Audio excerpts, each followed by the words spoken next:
Once upon a time, in a land hidden by the softest mists and the highest mountains, there was a beautiful castle.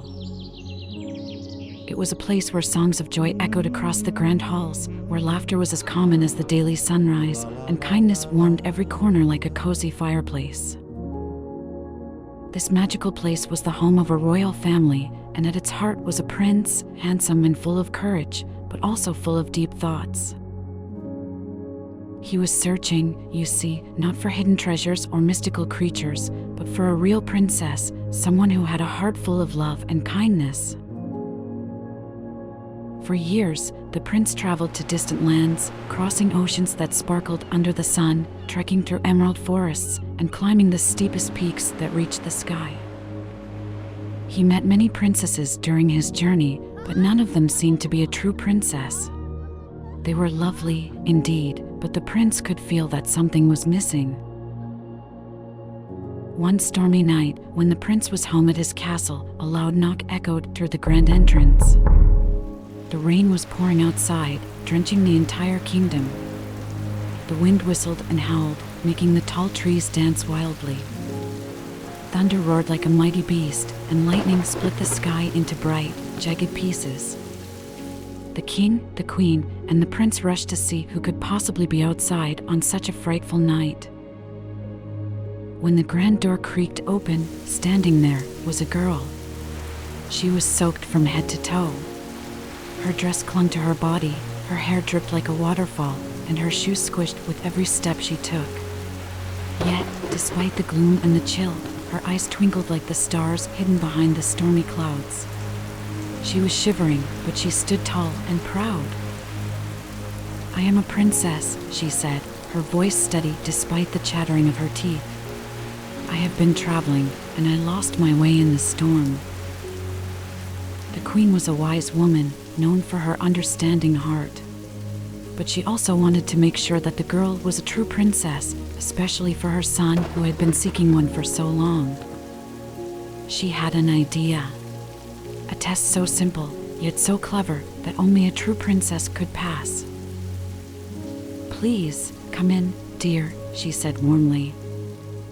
The queen called for her servants and ordered them to prepare the guest room with a bed layered with 20 mattresses and 20 soft eiderdown quilts.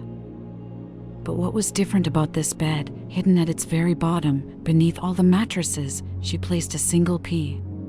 A tiny, round, green pea, no bigger than the tip of your finger. If the girl was a true princess, thought the queen, she would feel the pea, for real princesses were known for their sensitivity, their awareness, and their connection with the world around them. Night fell, and the so-called princess was led to her room. She climbed up the mountain of mattresses and crawled under the feather-soft quilts.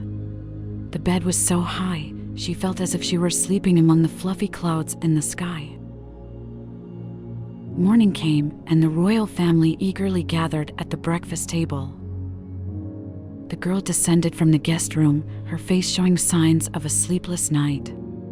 She looked a little tired, her eyes were not as sparkly as before, and she moved gently, as if every bone in her body ached.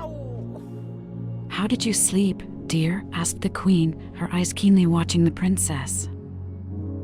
"Oh, dear queen," the princess began, "I thank you for your kindness and your hospitality." The bed was soft and the quilts were warm. But something bothered me through the night. I tossed and turned and couldn't sleep a wink. It felt as if I was lying on something hard, almost as small as a pebble.